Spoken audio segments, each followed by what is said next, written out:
สบายดีท่านผู้ชมต้อนรับทานเข้าสู่ข่าวต่างประเทศต่อไปใจทานได้มาติดตามรับชมข่าวสารเหตุการณ์ต่างๆที่เกิดขึ้นอยู่ต่างประเทศและทำอีกนี้เฮามาติดตามกันที่ข่าว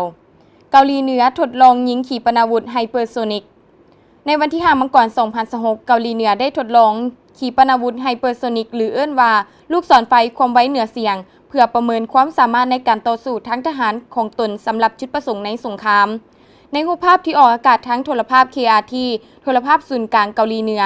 ในวันที่ 4 มกราคม 2026ผู้นำเกาหลีเหนือท่านกิมจองอึนได้สังเกตการยิงขีปนาวุธไฮเปอร์โซนิกท่านกิมได้เน้นหนักว่านี่แม่นยุทธศาสตร์ที่สำคัญเพื่อรักษาหรือขยายการสกัดกั้นนิวเคลียร์ที่เข้มแข็งและน่าเชื่อถือ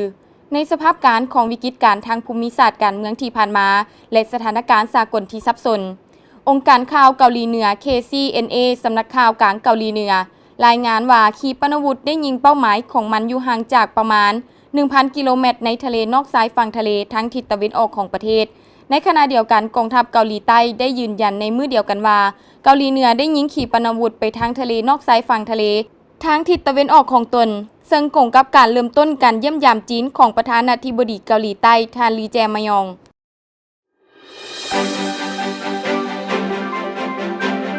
70% ของบริษัทญี่ปุ่นคาดว่าเศรษฐกิจจะมีการเติบโตในปี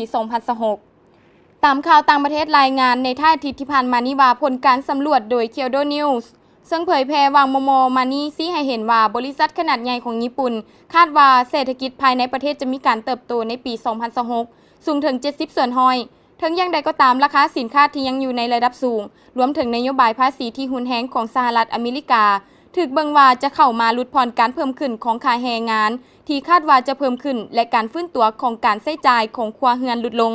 ในการสำรวจบริษัท114แห่งซึ่งดำเนินตั้งแต่ท้ายเดือนพฤศจิกายนถึงกลางเดือนธันวาคมผ่านมาเพราะว่า70ส่วนห้อยคาดว่าเศรษฐกิจจะมีการเติบโตในระดับปานกลางลดลงจาก78ส่วนห้อยที่มีทัศนะเดียวกันในปี 2025และบ่มีบริษัทใดคาดคะเนว่าเศรษฐกิจจะอยู่ในระยะที่มีการขยายตัวที่สำคัญสำหรับคำถามที่อนุญาตให้เลือกตอบได้หลายกว่า1ข้อในบรรดาบริษัทที่มีทัศนคติในทางบวกเหตุผลที่ถูกเลือกหลายที่สุดคือการฟื้นตัวของการบริโภคส่วนตัวโดยมีอัตราส่วน71ส่วนห้อยรองลงมาคือผลกระทบในทางบวกของการเพิ่มขึ้นค่าแรงงานซึ่งมีอัตราส่วน69ส่วนห้อยในขณะเดียวกันมี29บริษัทหรือประมาณ1ส่วน4ของผู้ตอบแบบสอบถามคาดว่าเศรษฐกิจจะยังมั่นคงและมีเพียงแต่บริษัทเดียวที่คาดคะเนว่าจะหดตัวในระดับปานกลางเมื่อถูกถามเกี่ยวกับเหตุผลสำหรับทัศนะดังกล่าวโดยการอนุญาตให้ตอบได้หลายข้อ67ส่วนห้อยของบริษัทแสดงความกังวลเกี่ยวกับอัตราเงินเฟ้อในขณะที่27ส่วนห้อยอ้างถึงมาตรการด้านภาษีของประธานาธิบดีสหรัฐอเมริกาท่านผู้ชมและนั่นก็แม่นบรรดาข้อมูลข่าวสารเหตุการณ์ต่างๆที่เกิดขึ้นอยู่ต่างประเทศที่พวกเราได้นำมาเสนอให้ท่านได้รับชมและมาฮอดนี้เวลาของทางข่าวต่างประเทศก็ได้หมดลงแล้วขอบใจทุกท่านที่ให้การติดตามรับชมพบกันใหม่ในมื้อหน้าสำหรับมื้อนี้สบายดี